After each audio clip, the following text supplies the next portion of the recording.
हाय, ये Facebook live, Twitter live में आप सबका स्वागत है। और ये वो 1 आर्म डिस्टेंस हो नहीं पा रहा था इनसे, तो मास्क लगाया था, लेकिन बात नहीं हो पाएगी। ये आपने मास्क नाक के नीचे क्यों लगाया भाई साहब? भैया मेरे चश्मे में ना फॉग आ जाता है। तो अरे वो आ गया, फायदा क्या हुआ? हटाओ, हटा देते हैं।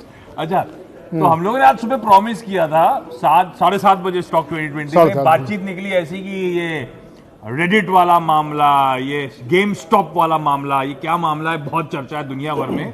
तो चैनल पे इतना बड़ा डिस्कस हो नहीं पाया। हमने करा था मॉर्निंग कॉल में कई बार, लेकिन वो डिटेल में डिस्कशन हो नहीं पाया था। तो ये प्रॉमिस करा था कि आज सोशल मीडिया में लाइव जाते हैं और वहां पे हम दोनों बातचीत करेंगे। तो आइडिया अच्छा था, हमें भी बातचीत करनी थी, मुझे भी समझना था, आपको भी समझना था ये पूरा मामला क्या है। और मैं नीरज जी इसके बारे में काफी दिन से पढ़ ही रहे थे, तो सोचा सब लोग, आप लोग भी कमेंट भेजते रहिएगा, बातचीत होती रहेगी। तो दरअसल गेम स्टॉप जो है यूएस में लिस्टेड एक कंपनी है।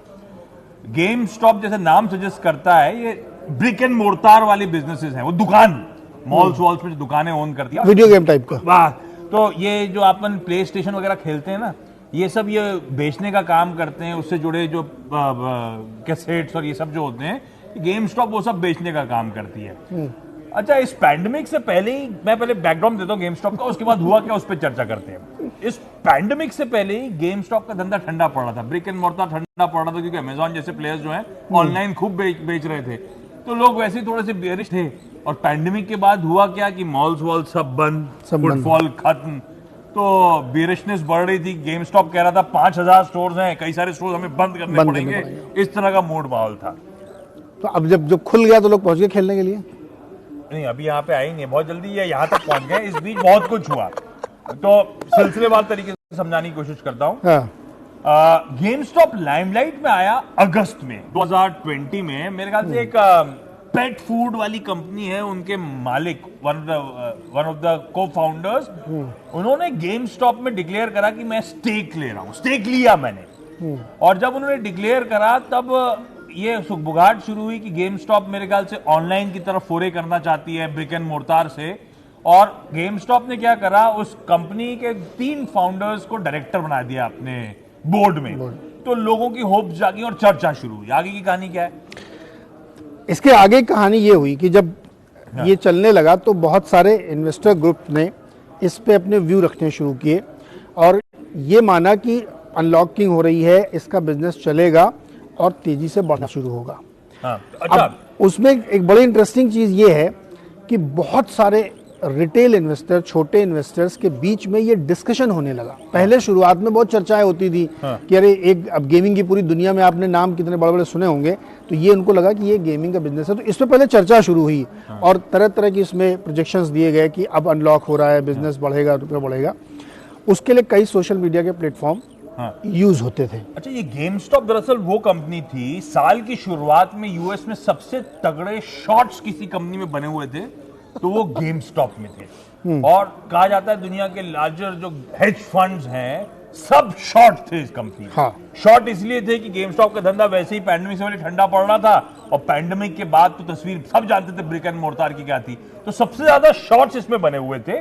अगस्त में ये डेवलपमेंट आया कि ऑनलाइन की तरफ फोरे होता हुआ, और जो Neeraj ji social media sites कह रहे हैं उसमें सबसे प्रोमिनेंट है रेडिट। हालांकि मैं तो कभी मैंने तो नाम ही नहीं सुना था पहले कभी। नहीं सुना तो था, पता नहीं था कि सोशल मीडिया से। अब उसमें रेडिट और दूसरे जो और 2-3 प्लेटफॉर्म्स हैं, सब में ग्रुप बना के, वॉल स्ट्रीट बेट्स करके ग्रुप बना, तो रेडिट उस पर चर्चा होने लगी। रेडिट में क्या है, अलग अलग ग्रुप कैटेगरी, हिस्ट्री के बारे में जानना है आपको तो इसमें ज्वाइन कर लिया। ऐसी इसमें वॉल स्ट्रीट बेट्स नाम का बड़ा तगड़ा ग्रुप है, मेरे ख्याल से बहुत सारे, 2 मिलियन सब्सक्राइबर है, पता नहीं, काफी सारा सब्सक्राइबर है। और उसमें फिर उसमें क्या होता है, अलग अलग स्टॉक्स पे डिस्कशन होते हैं, उस पे मेम्स भेजे जाते हैं, मस्ती होती है। उनमें से एक स्टॉक था ये गेम स्टॉप, तो इसमें उसमें चर्चा शुरू हुई, और ये पिछले साल के मिड से चर्चा शुरू हुई। उस बीच में क्या हुआ, यहाँ पे किसी ने स्टेक ले लिया, और सबको पता था कि इसमें सारे हेज फंड मैनेजर्स सबसे तगड़े शॉर्ट्स लेके बैठे हुए, मैसिव शॉर्ट्स थे हेज फंड मैनेजर्स के। जब ये चैटर शुरू हुआ ना, तो ये रिटेल मोबिलाइजेशन की कहानी बनी, और उसके बाद इसमें डिसाइड हुआ कि इसमें खरीदारी करी जाएगी। तो वो इतना बड़ा huge people started buying game stop का स्टॉक।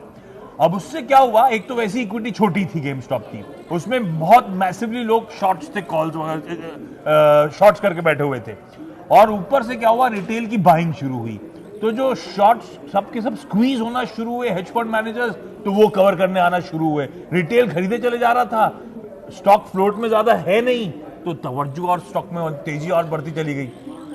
इसमें एक बड़ा दिलचस्प वाकया ये है आशीष की डिबेट इस बात पे कि शॉर्ट करें या ना करें, या लॉन्ग करें ना करें, रिटेल इन्वेस्टर के खिलाफ आप क्यों शॉर्ट कर रहे हैं, डिबेट इसमें ये हो रही है कि क्या इस तरीके के मूवमेंट को रिस्ट्रिक्ट करना चाहिए रेडिट की तरफ से, रॉबिनहुड की तरफ से, वो लोग क्यों हमें रोक रहे हैं? नहीं तो अब हाँ, मैं उस पर भी बड़ा इंटरेस्टिंग है। अब इसमें क्या हुआ, ये स्टॉक वो स्टॉक बन गया, इतनी चर्चा क्यों हो रही है, क्योंकि ये स्टॉक दुनिया में सबसे ज्यादा वॉल्यूम्स करना शुरू कर चुका है ऑफ लेट। इस स्टॉक में कहानी पलटी, पिछले हफ्ते भर से चर्चा बढ़ गई, इसीलिए क्योंकि एलॉन मस्क साहब ने भी वो रेडिट की चैटर बॉक्स को ट्वीट कर दिया, आपको याद होगा, गेम शॉक के नाम से हैशटैग करके उन्होंने ट्वीट कर दिया। उनका ट्वीट करना था और दुनिया जाग गई इस खबर को लेकर, और ये स्टॉक इस साल ऑलरेडी 900% का उछाल। ये स्टॉक मेरे ख्याल से $1 बिलियन की कंपनी, $20 बिलियन का मार्केट कैप, 12 जनवरी से अब तक 1700% की ग्रोथ, 12 जनवरी से 12 जनवरी से अब तक की इतनी जबरदस्त ग्रोथ गई है। कल जरूर कुछ करेक्शन आया, क्योंकि कई सारी ब्रोकरेजेस ने क्या करा, आप लॉन्ग करना चाहते हो तो 100% मार्जिन, शॉर्ट करना चाहते हो तो 300% मार्जिन, yes. इस तरह से तस्वीर बदली, इसलिए थोड़ा सा करेक्शन आया। लेकिन ये वो कहते हैं ना, छोटे शेयरधारकों का मोबिलाइजेशन का perfect example. Hedge fund manager से दुनिया भर में चिढ़ होती है। जो एलन मस्क साहब हैं, उन्होंने डिस्कॉर्ड का भी एक अपने ट्वीट में जिक्र कर दिया। लोगों का ये भी तो नहीं है कोई, क्योंकि डिस्कॉर्ड एक सोशल मीडिया प्लेटफॉर्म है। एक बड़ी बहस इसमें ये देखे चल रही है कि ये पूरा विवाद हो क्यों रहा है, कि भाई आप हेजर्स को बचा रहे हैं या रिटेल के खिलाफ काम कर रहे हैं। एक आंकड़ा मैं आपके सामने रखता हूँ। टेस्ला का मार्केट कैप है 852 बिलियन डॉलर्स, 31 बिलियन डॉलर का उनका रेवेन्यू था लास्ट ईयर का। इसका है 22 बिलियन डॉलर का मार्केट कैप और 4 बिलियन डॉलर का रेवेन्यू। अब आप लोगों के मजे की बात, डिस्कशन ये है कि दोनों के बीच में क्या, एक का साइज बहुत बड़ा, एक का साइज छोटा, लेकिन आप दोनों के मार्केट कैप और रेवेन्यू देख लीजिए, उसका मार्केट। तो उनका ये कहना है कि इस स्टॉक के पीछे सारे लोग क्यों पड़े हुए हैं?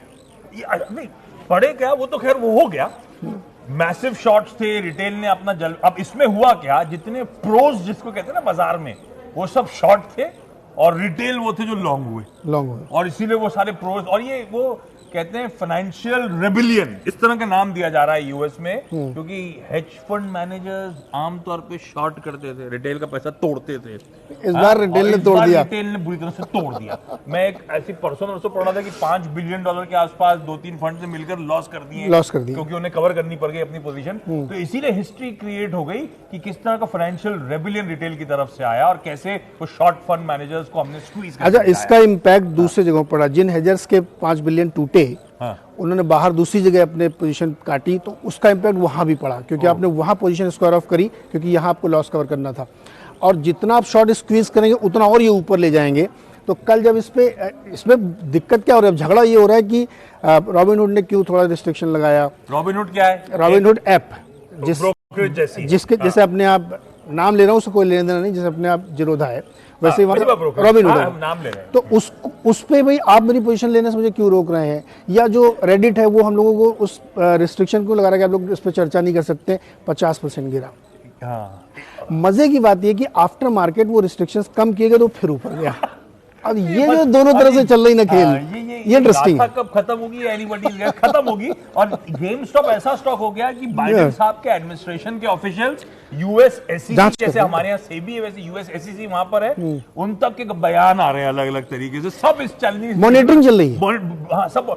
अब वो यूएस एसईसी की चेयरमैन साहिबा का तो मैं स्टेटमेंट पढ़ रहा था, हम ऐसे सोशल मीडिया चैटर्स जहां पे एक्सेसिव होंगे, हम उन स्टॉक्स पे टेम्पररी होल्ड लगाने की तैयारी करेंगे, इस तरह से व्यूज आने लगे।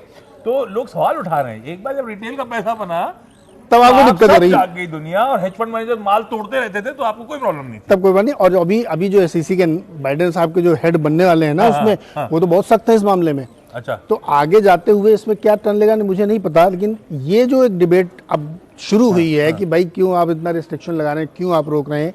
एक और इंटरेस्टिंग फैक्ट है, कल ही एक रॉयटर्स की खबर पड़ी, गूगल करिएगा, इंडियन इन्वेस्टर्स भी जो डायरेक्ट यहाँ से वहां एक्सपोजर लेते थे, वो भी लगे हुए हैं इसमें, रिटेलर्स। हाँ, कुछ फंड मैनेजर ने ट्वीट करा भी है, उनके भी पैसे वहां लगे हुए हैं, कईयों ने बनाए हैं, बनाए जा रहा है। और जिन्होंने बनाए तो फिर आप व्हाट्सएप ग्रुप्स की चैटर सुन के तो स्टॉक ले रहोगे, फंडामेंटल तो जस्टिफाई नहीं करते थे, नहीं करते, ये तो चैटर था। अब इससे कई सारी सीख हैं। एक कि रिटेल मोबिलाइजेशन का कमाल देखिए, हाँ, अगर रिटेल मोबिलाइज हो जाए तो हेज फंड को भी नानी याद दिला देगा। याद दिला देगा। दूसरा, हाँ, हम फंडामेंटल्स की बात करते हैं, फंडामेंटल से इंपॉर्टेंट फ्लोज होते हैं। यस, ये परफेक्ट एग्जांपल है उस बात का। Yes. काहे कि फंडामेंटल्स अगर फ्लोज साथ दें, फ्लो साथ तो दे, सवाल में उठाइए बाजार की रैली पे जब फ्लोज है तो, फ्लोज है तो। है ना।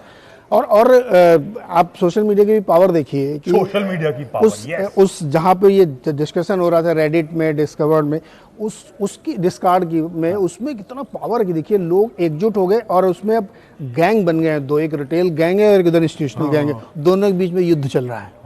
और उस युद्ध में कौन जीतेगा पता नहीं, लेकिन अब तक जो नुकसान उठा चुके हैं, लग रहा है हार उनकी हो रही है, क्योंकि वो बुरी तरह से नुकसान कर रहे हैं। और जितना स्क्वीज आप शॉर्ट करेंगे और आप ऊपर ले जाएंगे। अजीब, और इसीलिए वो चले जा रहा है, कोई इलाज ही नहीं उस चीज का। तो इसीलिए वो हॉल्ट करने की ट्रेडिंग, इसीलिए वो मार्जिन बढ़ा के कैसे ना कैसे रोकथाम करने की कोशिश कर रहे हैं, लेकिन बड़ा कैच 22 सिचुएशन में फंस गया मामला। बहुत इंटरेस्टिंग है। और एक और सीख मिलती है भाई, बहुत ज्यादा स्क्रीन पे कहीं एबरेशन नजर आए, इनसेन ट्रेड्स होने हो, हाँ, दूर रह के एंजॉय करिए उस चीज को, जबरदस्ती उस पछड़े में मत पड़ने का। हाँ, अननेसेसरी देखिए, युद्ध हो रहा है तो उसमें जबरदस्ती कूदने की जरूरत नहीं है। जो लोग लड़ रहे हैं उनको लड़ने दीजिए। तो बड़ा इंटरेस्टिंग स्टोरी थी गेम स्टॉप की, इसीलिए दुनिया भर में चर्चा हो रही है इसकी। ऐसा कभी हुआ नहीं था, एक प्रेसिडेंट सेट कर रहा है अपने आप में। और इस मेरे ख्याल से जब ये स्टोरी पूरी खत्म हो जाएगी ना, उसके बाद पक्का इसको लेकर एड्रेस करने के लिए इंस्टीट्यूशंस कुछ ना कुछ, वो क्या कहते हैं, चेक्स एंड बैलेंसेस लगाएंगे। और इसके बाद ये भी देखा गया कि बहुत सारे जो स्क्रीन्स हैं उसमें कहाँ है, तो 5 और ऐसे स्टॉक ढूंढे गए हैं जहां मैसिव शॉट्स बने हुए हैं, सिमिलर स्टोरी शॉट्स बने हुए हैं।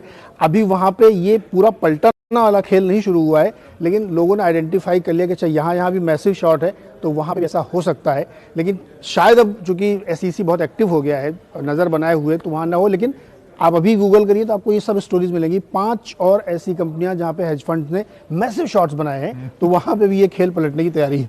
हमारे देखिए शॉट्स का डाला देखो कुछ नहीं कर रहा है, हमारे ऐसे एग्रेसिव भी नहीं होता कुछ, लेकिन ये सिर्फ एक सीख थी, इंटरेस्टिंग रोप था। ऐसा हो रहा है ग्लोबली, हमें और आपको जानने की जरूरत थी। जब हम लोग मार्केट एक्टिवली ट्रैक करते हैं तो हमें देखना चाहिए दुनिया में इस तरह के एग्जाम्पल्स भी सेट हो रहे हैं। तो इससे वो बेसिक आइडिया था कि उसको समझाया जाए। आपको समझाने के चक्कर में हम दोनों ने बातचीत में कुछ और भी समझ लिया, हमारे लिए भी अच्छा हो गया। तो ये हम लोग वहां बैठ के बात करते हैं, हम लोग यहीं पीछे बैठते हैं। अच्छा हुआ कि आपके साथ खड़े होकर बातचीत कर ली। ऐसी कुछ और इंटरेस्टिंग हुआ करेगा तो कोशिश करेंगे इस प्लेटफॉर्म के चैनल पे ना, इतनी लंबी बात करना बड़ा मुश्किल काम है। तो ये वाला प्लेटफॉर्म बढ़िया है, यहाँ पे हम लोग आके कोशिश करेंगे ऐसी इंटरेस्टिंग डोप जो है। ये तो कोई प्लेटफॉर्म बना भी हुआ है, इस पे आप चढ़ सकते हैं। आमतौर पर अगर यहाँ से खड़ो के करते हैं तो ये प्लेटफॉर्म बना हुआ है, उस पर खड़ो के आपको प्रेजेंट करना पड़ता है अपने आप को। एक काम करेंगे, आज शुरू ही कर दिया है, तो बजट के बाद भी अपन दोनों मुलाकात करते हैं। बिल्कुल, ऐसी बहुत सारी दुनिया भर में स्टोरीज हैं जो हो सकता है कि आपकी ट्रेडिंग में डायरेक्टली आपको उसका कोई लाभ नहीं है, लेकिन वो समझने के बाद आपको बहुत ऐसी सीख मिलेगी मार्केट से रिलेटेड जो आपको जाननी चाहिए, क्योंकि देर सवेर वो सब चीजें यहाँ पे आती हैं। तो मूवमेंट क्या है FIIs का, बड़े फंड मैनेजर्स क्या सोच रहे हैं, या कोई ऐसी चटपटी घटना हुई तो वो हम दोनों आपको मिलकर समझाएंगे। बजट के बाद मजा, बजट के बाद तो 100%, मतलब बजट के दिन बजट डिकोड करूंगा आपके साथ कि भाई बजट में कोई अनाउंसमेंट आया तो उसका क्या मतलब है, वो समझेंगे। फाइन प्रिंट पर मस्ती करेंगे अपन, समझेंगे बजट को। इस प्लेटफॉर्म का बार-बार इस्तेमाल किया जाएगा। चलिए इस नोट पर खत्म करा जाए। वो प्रेसिडेंट साहब बोल रहे हैं, हम लोग सुन ही नहीं रहे हैं। चलो भाई, आप भी सुनिए जाके, और थोड़ी देर बाद अभी सर्वे भी आने वाला है, तो उसकी तैयारी हम लोग चैनल पर ट्यून इन करिए। चलिए नमस्कार।